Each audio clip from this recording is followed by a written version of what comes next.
ग्रंथराज श्रीमद् भगवद गीता था रूप, अध्याय 18, अध्याय का नाम है उपसंहार, संन्यास की सिद्धि। श्लोक संख्या 2, इस श्लोक को समझेंगे।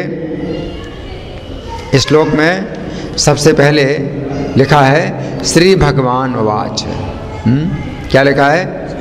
श्री भगवान उवाच, यानी श्री भगवान ने कहा, है ना।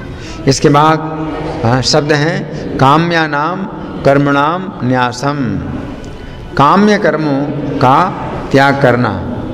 संन्यासम कवियो विदु, संन्यास कवि लोग जो है इसी को संन्यास कहते हैं।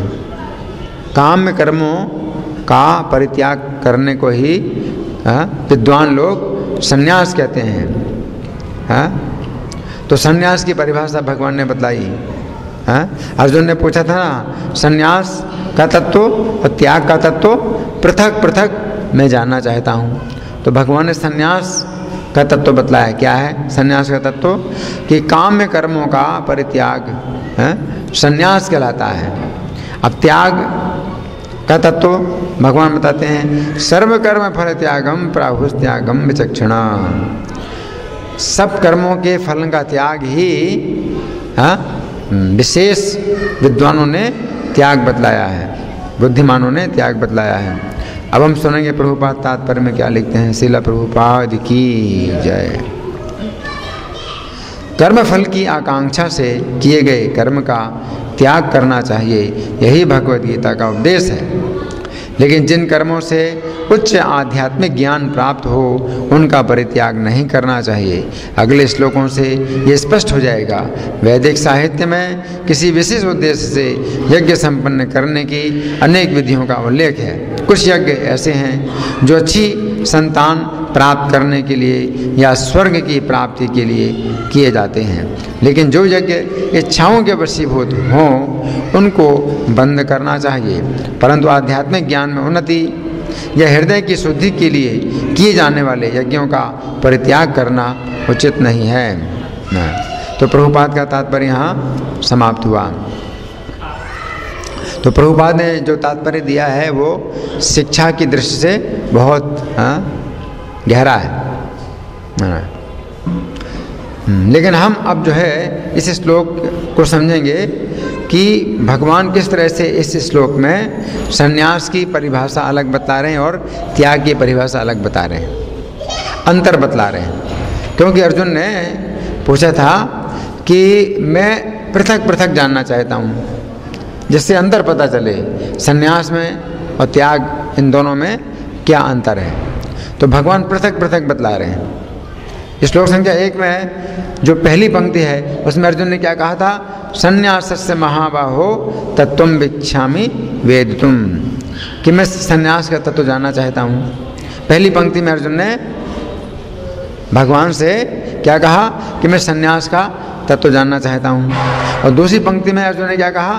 त्यागस्य च हृषिकेश पृथक केशी निशोधन, कि त्याग का तत्व पृथक जानना चाहता हूँ। तो अर्जुन की बहुत इच्छा है कि संन्यास के तत्व को और त्याग के तत्व को अलग अलग जान लें, क्योंकि अभी तक अर्जुन अलग अलग नहीं जान पा रहे हैं और बातें मिश्रित हो रही हैं। अर्जुन का जो संदेह है अभी तक दूर नहीं हुआ। तो देखिए आज के श्लोक में भगवान ने जो है बड़ी सावधानी पूर्वक उत्तर दिया है अर्जुन के प्रश्न का।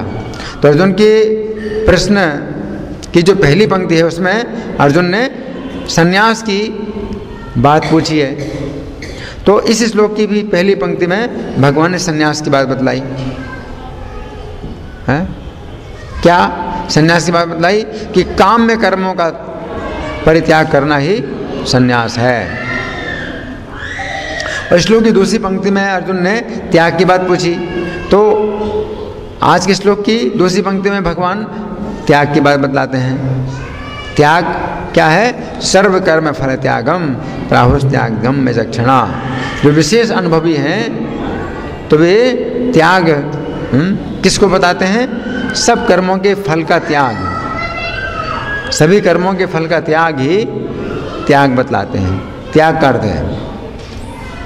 तो त्याग में जो है कर्म का त्याग नहीं होता है, बल्कि कर्म के फल का त्याग होता है। और संन्यास क्या होता है? कर्मों का ही त्याग करना। संन्यास में कर्मों का ही त्याग किया जाता है, कर्मों का त्याग किया जाता है। क्यों कर्मों का त्याग क्यों किया जाता है संन्यास में? क्योंकि जितने कर्म हैं इन सब में दोष है, अपनी इंद्रिय तृप्ति की कामना होती है। तो संन्यास के क्षेत्र में ये माना जाता है कि जितने भी कर्म हैं ये सब दोष युक्त हैं। प्रत्येक कर्म में अपना कुछ इंद्रिय तृप्ति का भाव रहता है, इसलिए त्याग देना चाहिए। लेकिन जो विशेष अनुभवी हैं वे त्याग बताते हैं उसको कि सब कर्मों के फल का त्याग करना ही त्याग है। तो सब प्रकार के कर्म कर सकता है, जो विशेष अनुभवी है वो सभी प्रकार के कार्य कर सकता है, लेकिन फल का त्याग करते हुए करता है तो उसे कोई बंधन नहीं होता। तो भगवान ने स्पष्ट रूप से संन्यास और त्याग की परिभाषा दी। संन्यास के क्षेत्र में क्या माना जाता है कि जितने कर्म है सब काम में हैं, यानी इंद्रिय तृप्ति की भावना से दूषित हैं। उनका ये कहना है कि आप कोई कर्म ऐसा नहीं कर सकते जिसमें अपनी इंद्रिय तृप्ति की भावना ना हो। ऐसा कोई कर्म नहीं हो सकता जिसमें इंद्रिय तृप्ति की भावना ना हो। और ये भी कुछ हद तक सही है, कुछ हद तक सही है। जैसे कि कोई व्यक्ति नौकरी करता है या व्यापार करता है तो किस लिए करता है? अपनी आवश्यकता पूरी करने के लिए, है ना। तो नौकरी करते हैं तो ओवर टाइम 1 घंटा भी जो है अगर ज़्यादा अगर वो देते हैं तो ओवर टाइम लेते हैं। अगर ओवर टाइम ना मिले तो वे काम नहीं करेंगे। नौकरी करते हैं तो पहले से निश्चित हो जाता है कि भाई कितने से कितने बजे तक उनकी ड्यूटी है, और अगर वो ड्यूटी का टाइम उससे पहले आएंगे नहीं, उससे पहले अपना टाइम नहीं देंगे। 10 बजे से 6 बजे तक की ड्यूटी है तो 10 बजे से पहले वो ड्यूटी में नहीं आएंगे, और 6 बजे तक ड्यूटी है तो 6 बजे के बाद भी वो ड्यूटी में नहीं रहेंगे। और अगर उनको कहा जाए कि नहीं आप ज़्यादा टाइम दीजिए तो वो ओवर टाइम मांगेंगे, ओवर टाइम दीजिए। तो यही तो है, तो उद्देश्य जो है केवल यही है, धन की प्राप्ति। और धन किस लिए है? इंद्रिय तृप्ति के लिए। तो उनका कहना है कि संसार में जितने भी कर्म हैं वो सब इंद्रिय तृप्ति के लिए किए जाते हैं, तो इनको बिल्कुल त्यागना है, सभी कर्म त्यागना है। तो फिर क्या करना है? एकांत में बैठना है, ध्यान का अभ्यास करना है। तो इस संन्यास की विधि भगवान ने आगे चल करके श्लोक संख्या 49 से श्लोक संख्या 55 तक 7 श्लोकों में संन्यास की विधि का वर्णन किया है। लेकिन जो विशेष अनुभवी हैं वे कहते हैं कि नहीं, कर्म ऐसे किए जा सकते हैं जिनमें फल का त्याग होता हो। तो ये विशेष अनुभवी हैं, उनको विशेष अनुभव है कि नहीं ऐसी बात नहीं है, कर्म ऐसा किया जा सकता है कि जिसमें फल का त्याग हो, और वे जो है ऐसे कर्म करते हैं। तो कृष्ण की प्रसन्नता के लिए कर्म करते हैं। तो ये विशेष अनुभवी हैं जो संन्यास के क्षेत्र में जो विचार करने वाले हैं, वे इतना नहीं जानते, वे इस रहस्य को नहीं जानते हैं कि कोई व्यक्ति कृष्ण के लिए भी कार्य कर सकता है।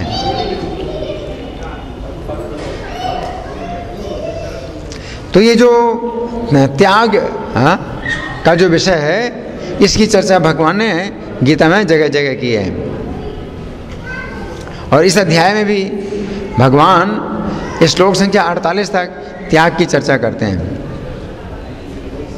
और इसमें बहुत विश्लेषण करते हैं।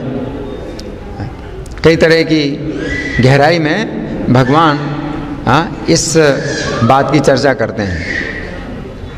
और सन्यास की जो चर्चा है वो बहुत संक्षेप में करते हैं, केवल 7 श्लोकों में करते हैं, 49 से लेकर के 55 तक के श्लोकों में।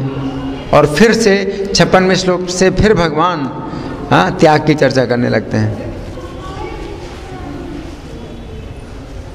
56वें श्लोक में फिर भगवान कहते हैं, सर्वकर्माण्यपिशदा कुर्वाणो मद विपाश्रयः मत प्रसादादवाप्नोति शाश्वतं पदमव्ययम्। कि सब प्रकार के कर्मों को करते हुए भी मेरे आश्रित होकर के व्यक्ति मेरी प्रसन्नता से शाश्वत और अविनाशी पद प्राप्त कर लेता है। तो त्याग की जो विधि है, इसमें भगवान को प्रसन्न किया जाता है और भगवान को प्रसन्न करने से व्यक्ति बहुत सुरक्षित रूप से इस भवसागर को पार कर जाता है। मत प्रसादात्, मेरी प्रसन्नता से अवाप्नोति शाश्वतम पदम अव्ययम, शाश्वत पद, अविनाशी पद प्राप्त कर लेता है।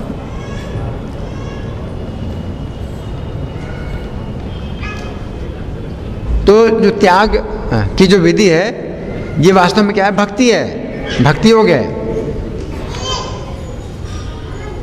और सन्यास की विधि इसलिए कठिन है क्योंकि इसमें भक्ति, प्रारंभ में भक्ति नहीं होती है। सन्यास की विधि बहुत कठिन है। अब सन्यास की विधि अगर देखें तो निकालिए पेज नंबर श्लोक संख्या 49। श्लोक संख्या 49 में भगवान सन्यास की विधि बतलाते हैं। भगवान कहते हैं, असक्त बुद्धि सर्वत्र जितात्मा विगत स्पृहा नैष्कर्म सिद्धिं परमाम संन्यासेनादि गच्छति। कि सर्वत्र जिसकी बुद्धि विरक्त है और अपने मन को जीते हुए है, इच्छाओं को बस में किए हैं, तो वो नैष्कर्म की सिद्धि प्राप्त करता है संन्यास के द्वारा। इस श्लोक संख्या 50 में भगवान कहते हैं, सिद्धिं प्राप्तो यथा ब्रह्म तथा आपनोति निबोध में। जिस प्रकार से सिद्धि को प्राप्त करके उसी प्रकार से ब्रह्म की प्राप्ति करता है, उसे जानो, मुझसे जानो। समासे नैव कौन्ते निष्ठा ज्ञानस्य अपरा। संक्षेप में मैं बताऊंगा। तो भगवान कहते हैं मैं संक्षेप में बताऊंगा, ये विधि संक्षेप में बताऊंगा। क्यों? क्योंकि बहुत कठिन है ना। अब देखिए ये 3 श्लोकों में भगवान बताते हैं कितनी कठिन विधि है। बुद्धिया विशुद्धया युक्तो धृत्यात्मानं नियम्य। विशुद्ध बुद्धि से युक्त होकर के और धैर्य के द्वारा मन को बस में करके, शब्दादीन विषयांश त्यक्त्वा, शब्द आदि विषयों को त्याग करके, शब्द आदि विषयों को त्याग करना है। शब्द आदि विषय कौन से हैं? शब्द, स्पर्श, रूप, रस, गंध, इनका त्याग करना। मतलब कितना कठिन है। शब्द का त्याग करना यानी कोई शब्द कानों से नहीं सुनना, कठिन है। आप कानों से कोई शब्द ना सुने, बहुत कठिन है। शब्द, स्पर्श, स्पर्श का मतलब है कि किसी चीज के स्पर्श का भी आपको अनुभव नहीं करना है, स्पर्श। रूप, किसी प्रकार का रूप नहीं देखना है, रूप का भी त्याग करना है। रस, किसी प्रकार के रस का आस्वादन नहीं करना है। अगर भोजन करना है तो बिना रस का भोजन करना है, कोई रस नहीं होना चाहिए, कोई स्वाद नहीं होना चाहिए। रस, गंध, और किसी प्रकार की गंध भी नहीं सूंघना है।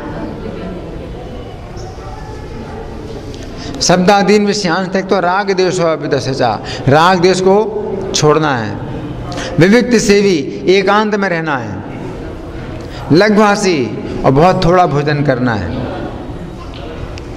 यत वाक्काय मानसा, और वाणी शरीर और मन को जीतना है। ध्यान योग परो नित्यम, और ध्यान योग के हमेशा परायण रहना है।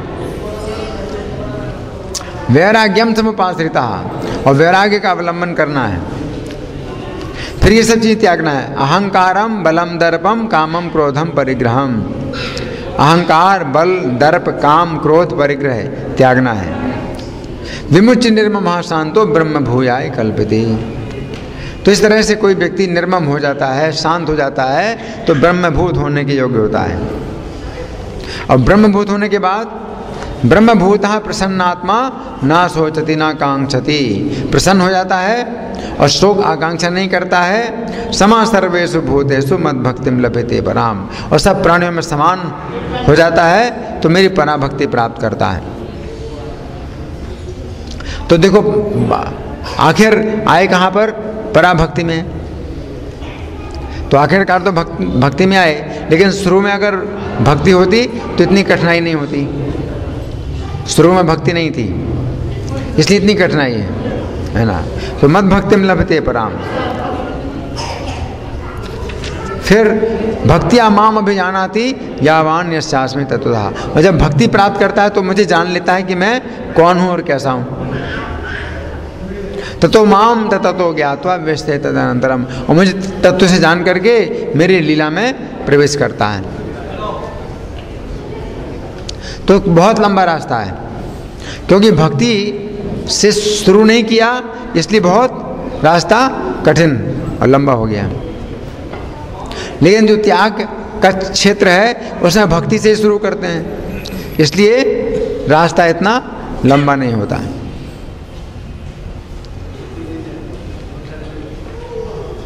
तो फिर क्या करना चाहिए? है? अगर हमें कोई चीज़ प्राप्त करनी है तो लंबे रास्ते से जाना चाहिए या छोटे रास्ते से? कौन से रास्ते जाना चाहिए? छोटे रास्ते जाना चाहिए। लंबा रास्ता क्यों करें? लंबे रास्ते में चलने का परिश्रम क्यों करें, है ना। तो अगर हमें छोटा रास्ता अगर पाना है तो हमें भक्ति को अपनाना है।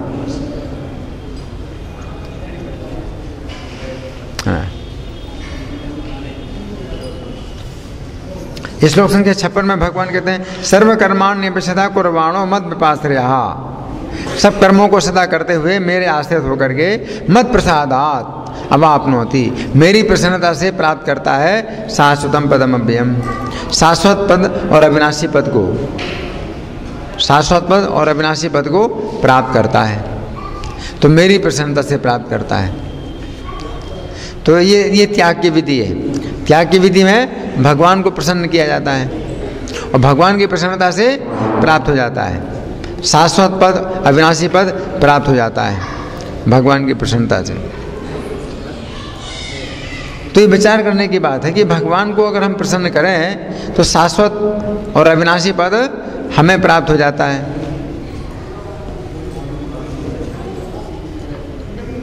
ना। फिर भगवान कहते हैं 57वें श्लोक में चेतसा सर्व कर्माणि मयि सन्न्यस्य मत्परः,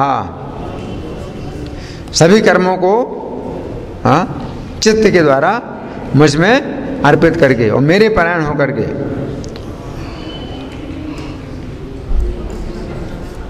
बुद्धि योगम उपाश्रित्य मच्चित्तः सततम भव, बुद्धि योग का अवलंबन करके मेरे चित्त वाले हमेशा बनो।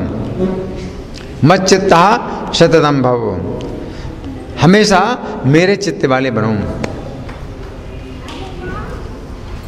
58वें श्लोक में कहते हैं मच्चित्तः सर्व दुर्गाणि मत प्रसादा तरेशसि, अगर मुझ में तुम चित्त लगाओगे तो सभी कठिनाइयों को मेरी प्रसन्नता से पार कर जाओगे। तो कितना आसान हो गया। भगवान की प्रसन्नता से हम सब कठिनाइयों को पार कर जाएंगे। अथ चेत् त्वम् अहंकारान न श्रोषसि विनङ्क्षसि, परंतु यदि अहंकार के कारण तुम नहीं मेरी बात सुनोगे तो नष्ट हो जाओगे। भगवान क्या कह रहे हैं? अहंकार के कारण यदि मेरी बात को नहीं सुनोगे तो नष्ट हो जाओगे।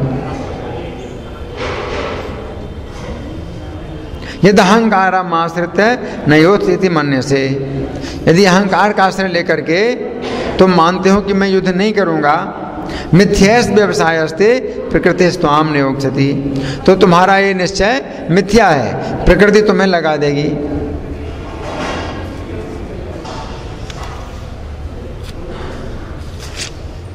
स्वभाव जीन कौन्ते निबद्धा स्वेन कर्मणा। तो हे अर्जुन, अपने स्वाभाविक कर्म से बंधे हुए तुम कर्तुम नैसे जन्मभात, जिस कर्म को नहीं करना चाहते हो करिष्यस्य विशोपितत्, उसको विवश होकर के करोगे।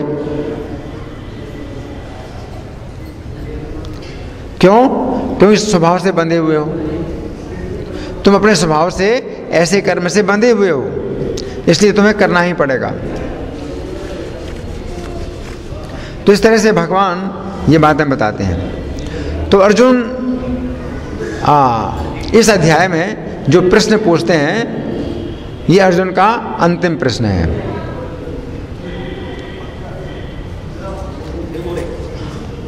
और प्रश्न क्या है कि सन्यास और त्याग के तत्व को अलग अलग पृथक रूप से जानना चाहते हैं।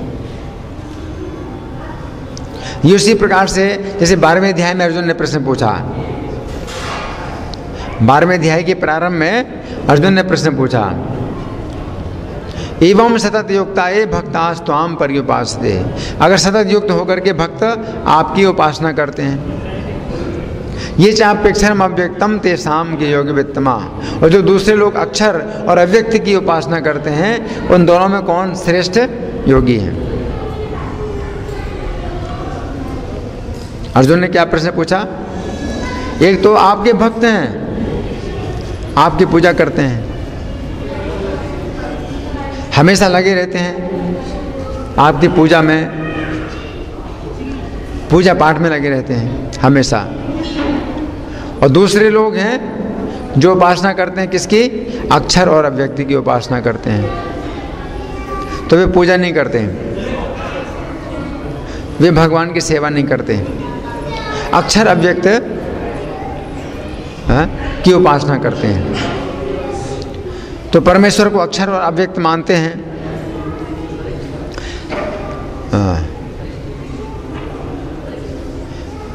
तो कौन ज़्यादा श्रेष्ठ योगी हैं? अर्जुन ने पूछा, उन दोनों में कौन श्रेष्ठ योगी हैं? आप समझ रहे अर्जुन का प्रश्न क्या है? हैं? कौन बताएगा? अर्जुन का प्रश्न क्या है? संन्यास और त्याग। हाँ, नहीं, ये तो आज के श्लोक में भगवान उत्तर दे रहे हैं, लेकिन मैं बात कर रहा हूँ गीता के 12वें अध्याय में। 12वें अध्याय का जो पहला श्लोक है, इसमें अर्जुन ने क्या प्रश्न पूछा? जो आपकी सेवा में लगे, हाँ और निर्विशेष, हाँ, पूजा करते हैं, निर्गुण पूजा करते हैं। कुछ लोग तो आपकी पूजा करते हैं।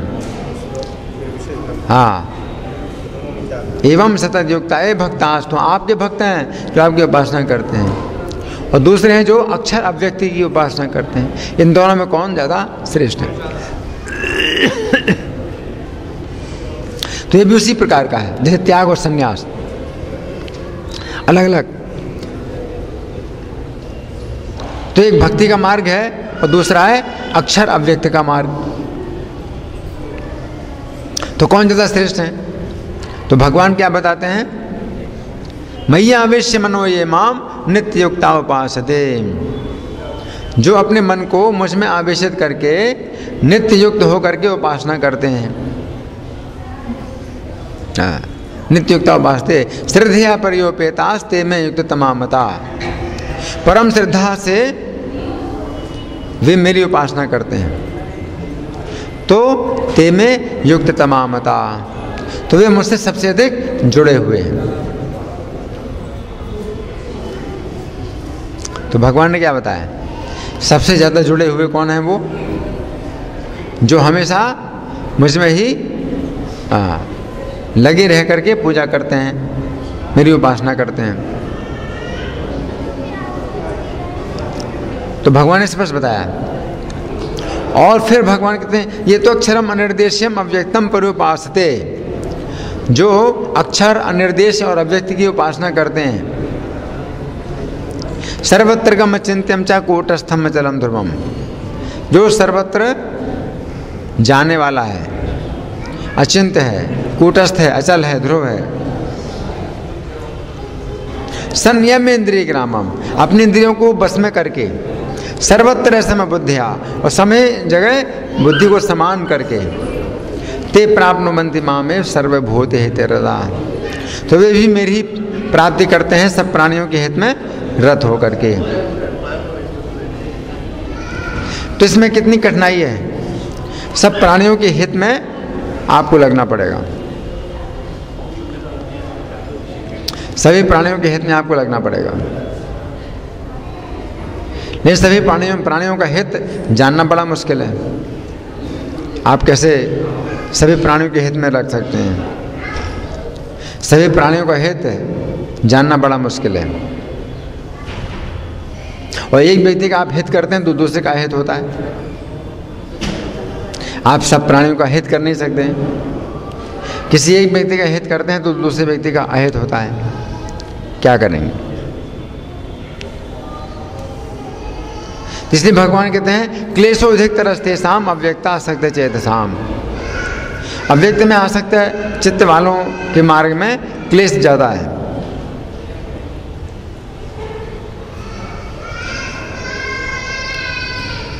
हाँ? अव्यक्ता ही गति दुखम देह बद्भिर्वापिते, जो देहधारी जीव है उसको अव्यक्त की गति बड़े दुख पूर्वक प्राप्त होती है।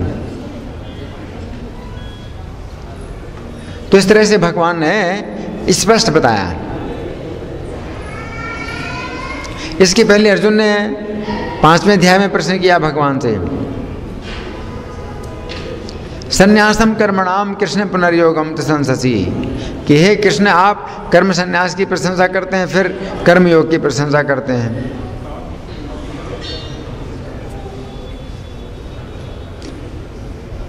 ये श्रेयेतयोरेकम तन्मे ब्रूहि सुनिश्चितम, इन दोनों में से जो भी कल्याणकारी हो वो मुझे निश्चित रूप से बताइए।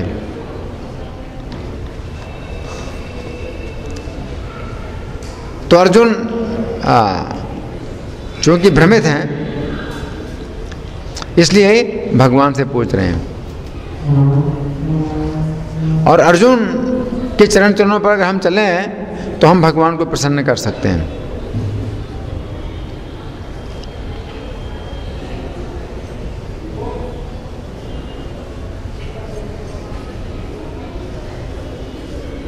तीसरे अध्याय में भी अर्जुन ने प्रश्न किया, ज्यायसी चेत कर्मणस्ते मदा बुद्धिर जनार्दन, है कि आप अगर कर्म से श्रेष्ठ बुद्धि को मानते हैं तत्किम कर्मणि घोरे माम नियोज्यसि केशव, तो घोर कर्म में आप मुझे क्यों लगा रहे हैं?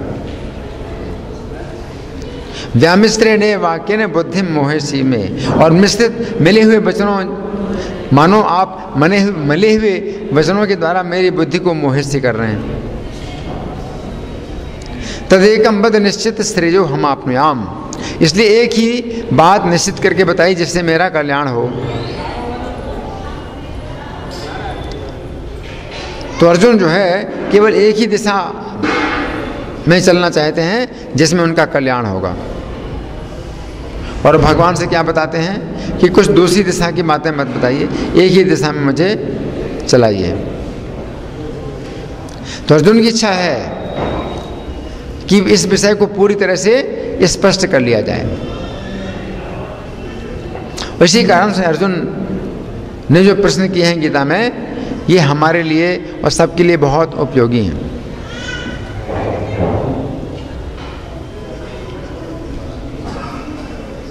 अर्जुन ने जिस तरह से भगवान से प्रश्न किए हैं उसमें कोई चुनौती का भाव नहीं है। तो ये विधि है सुनने की।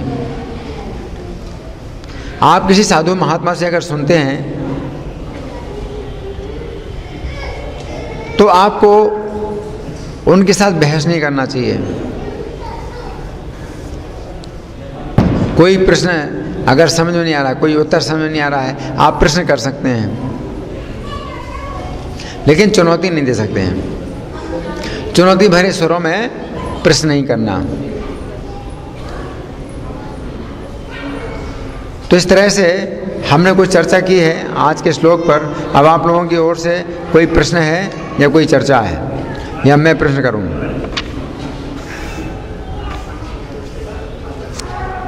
मैं प्रश्न करूं? ठीक है, मैं प्रश्न, हाँ आप प्रश्न। हाँ, कर्म है, हम जैसे डेली रूटीन के जो कर्म करते हैं, क्या वो कर्म है? इनका प्रश्न है कि जो डेली रूटीन में हम कर्म करते हैं क्या वो कर्म हैं? हाँ, आज के श्लोक में जो भगवान कह रहे हैं कि सन्यास के क्षेत्र में वे लोग यही मानते हैं।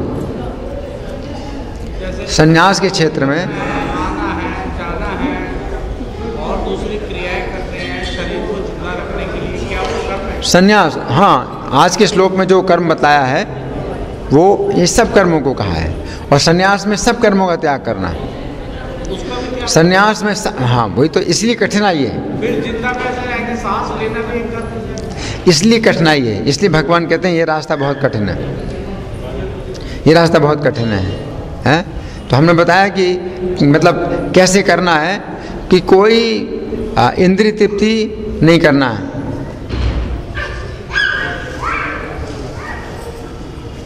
पांचों प्रकार के विषयों का त्याग करना है, शब्द स्पर्श रूप रस गंध ये सब त्याग करना है, केवल शरीर की निर्वाह के लिए कर्म करना है, केवल शरीर की निर्वाह के लिए कर्म करना है, और बाकी समय क्या करना है? ध्यान योग, और बिल्कुल एकांत में रहना, विविक्त से देश। आप समझे?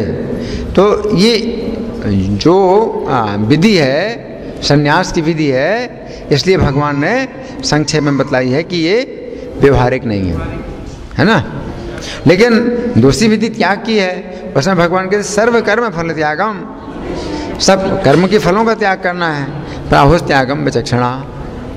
तो ये विशेष अनुभवी लोग इसको त्याग कहते हैं। तो ये विधि है, ये जो है भगवान से चला आ रहा ये संप्रदाय, ये हरे कृष्ण आंदोलन इस विधि का पालन करता है। हरे कृष्ण आंदोलन में ये विधि सिखाई जाती है कि कर्म के फलों का त्याग करना है, तो हर चीज़ भगवान की सेवा में लगाई जाए, है ना।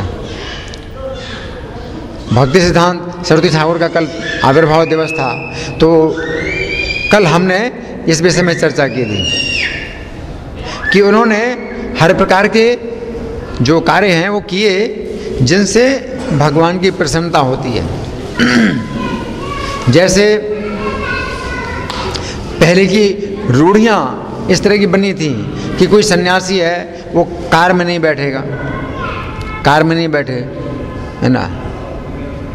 तो ये रूढ़ियाँ बनी हैं कि कार में नहीं बैठना है, लेकिन पहले तो कार नहीं थी, इसलिए पहले सन्यासी लोग कार में नहीं बैठते थे। लेकिन अब कार अगर है और उससे हम भगवान का प्रचार कर सकते हैं अधिक से अधिक, तो कार में क्यों ना बैठे। तो भक्ति सिद्धांत सरस्वती ठाकुर एक पहले सन्यासी थे जो कार में बैठ करके वृंदावन गए।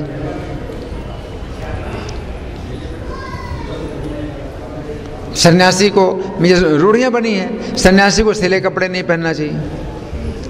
अब वो पहले की रूढ़ियाँ थी कि सिले कपड़े नहीं पहनना चाहिए, क्यों? क्योंकि सिले कपड़े मिलते नहीं थे। अब अपने हाथ से सिलेंगे तो इसमें कितना टाइम खराब होगा, तो सन्यासी सिले कपड़े नहीं पहनेंगे।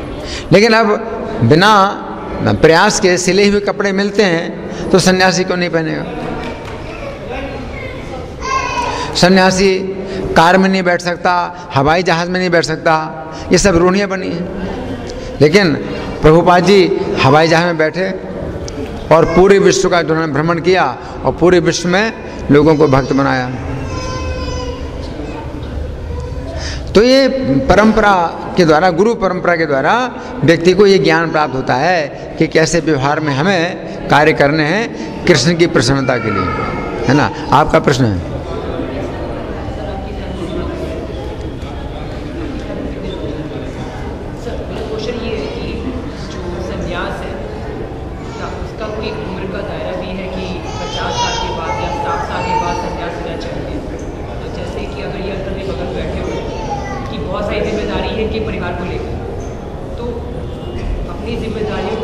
हाँ, सन्यास जो है, सन्यास की जो विधि है वो अगर कोई गृहस्थ है तो अपने पुत्र को जो जिम्मेदार हो जाए तो जिम्मेदारी सौंप करके सन्यास ले, और अगर विवाहित नहीं है तो सन्यास ले सकता है वैसे। लेकिन जो वैष्णव सन्यास, एक वैष्णव सन्यास एक अलग ही है। एक तो है सन्यास की विधि कि कोई व्यक्ति सन्यास लेता है तो वो जो है इस संसार को मिथ्या मान करके सन्यास लेता है कि सब मिथ्या है, जगत मिथ्या है, एक मान करके सन्यास लेता है। और दूसरी विधि होती है वैष्णव सन्यास की। तो वैष्णव सन्यास में कृष्ण के द्वारा उससे पूरा मार्गदर्शन प्राप्त होता है, और वो जब सन्यास लेता है तो कृष्ण उसके परिवार की जिम्मेदारी लेते हैं, कृष्ण के ऊपर छोड़ देता है अपने परिवार की जिम्मेदारी। जैसे चैतन्य महाप्रभु स्वयं भगवान है लेकिन मनुष्य की लीला करते हैं, तो उन्होंने सन्यास लिया। तो उनके घर में एक वृद्धा माता थी और जवान पत्नी थी, और उन्होंने सन्यास ले लिया और ये दिखाया कि हम कृष्ण के ऊपर जो है अगर सब कुछ छोड़ देते हैं और कृष्ण की प्राप्ति के लिए अगर सन्यास लेते हैं तो उसमें फिर कोई दोष नहीं लगता। और कृष्ण स्वयं अगर सब प्राणियों का पालन करते हैं तो अपनी पत्नी और अपनी माता को अगर किसी ने छोड़ दिया है कृष्ण को प्राप्त करने के लिए, तो कृष्ण क्यों नहीं उनकी देखभाल करेंगे, क्यों नहीं उनकी रक्षा करेंगे।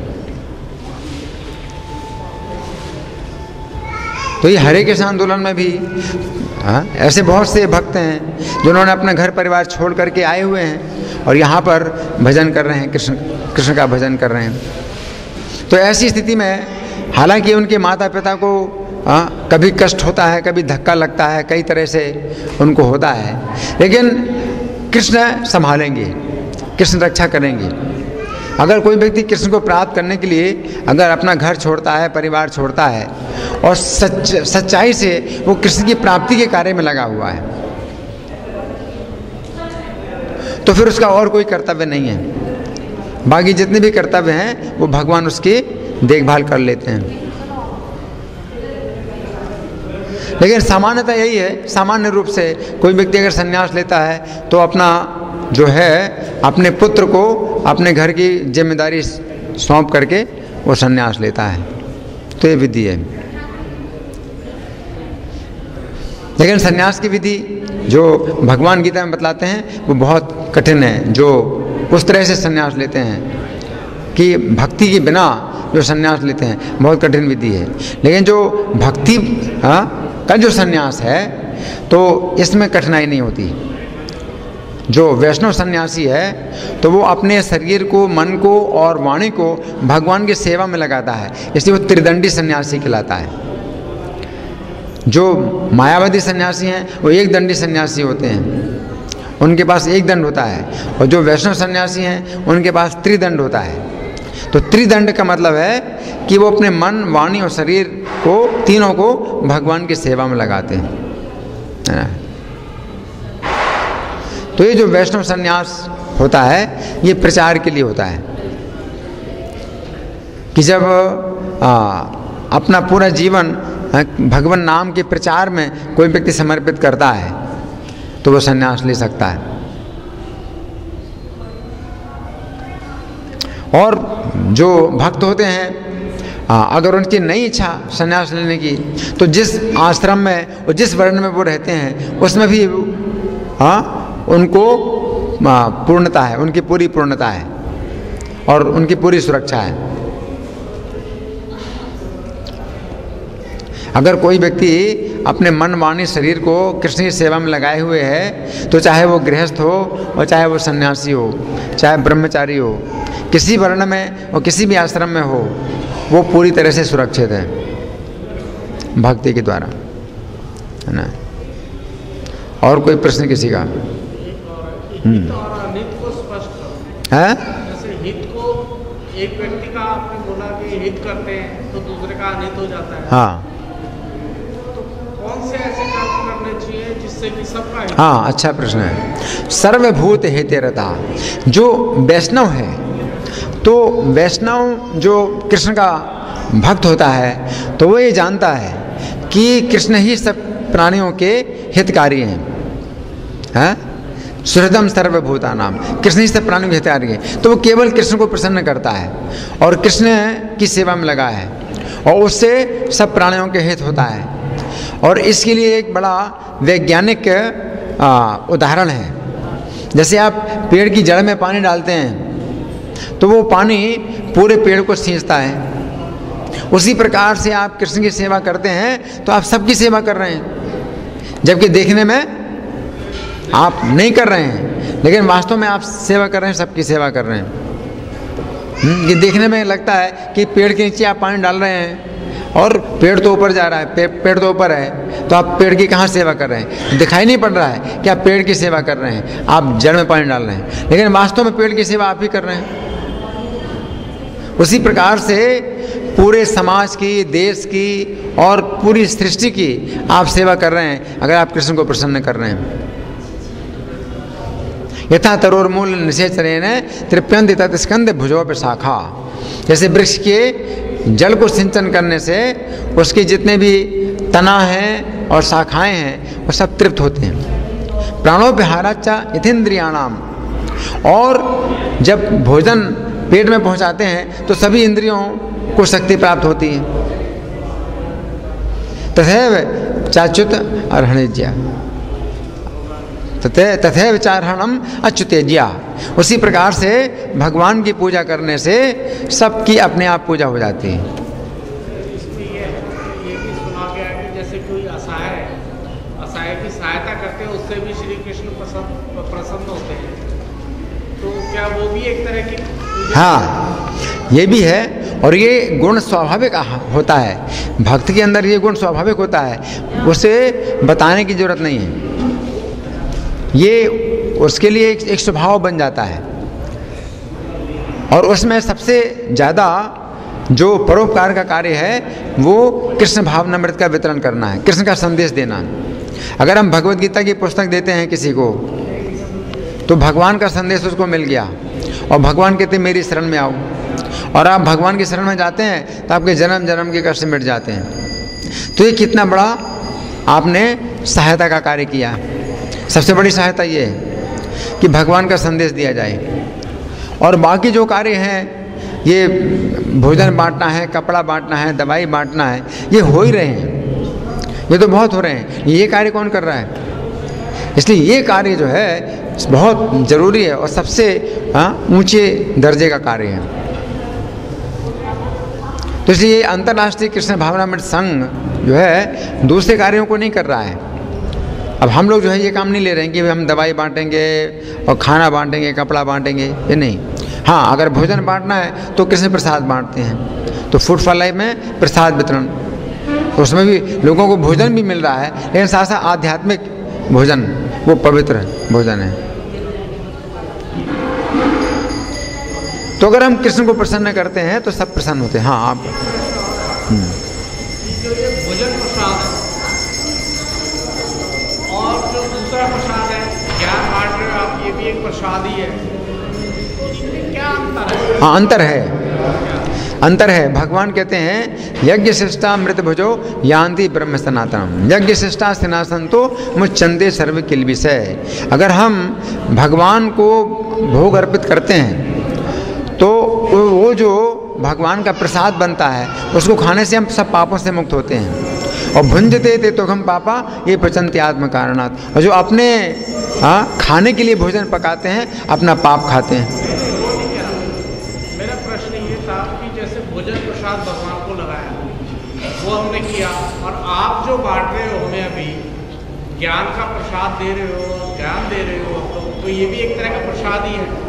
तो इनमें उसमें और इसमें क्या फर्क? अंतर ये है कि ये जो ज्ञान है तो ये जो है भगवान ने संदेश दिया है जो हम दे रहे हैं, लेकिन ये जो प्रसाद हम जो खिला रहे हैं ये शरीर के लिए भी है, इसको शरीर की भी रक्षा हो रही है, तो इसलिए हम ये भी हम देते हैं और ज्ञान भी देते हैं, दोनों चीज़ देते हैं। किसका श्रेणी ज़्यादा है? दोनों, क्योंकि दोनों की आवश्यकता है।